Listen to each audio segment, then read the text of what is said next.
Ma votano provvedimento contro la Madonna. A tutti coloro che ci hanno creduto fino alla fine, bisogna dire che finalmente è stato approvato il provvedimento contro la Madonna. Quindi tutti contenti, finalmente possiamo procedere con questo provvedimento come il popolo ce l'aveva chiesto. Sempre Cielo Papa non ci se la piglia, siamo pronti a partire da domani.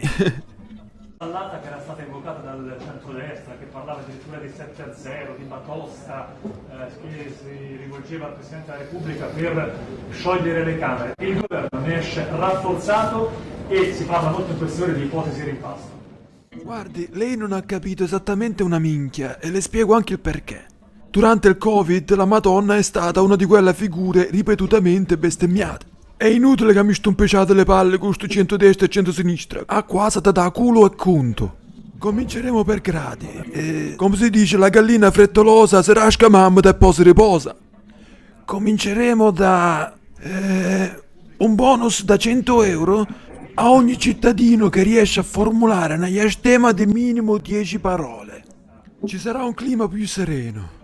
Se poi il provvedimento mostra di non funzionare come deve, a quel punto lo levamo per il bene di tutti quanti, no?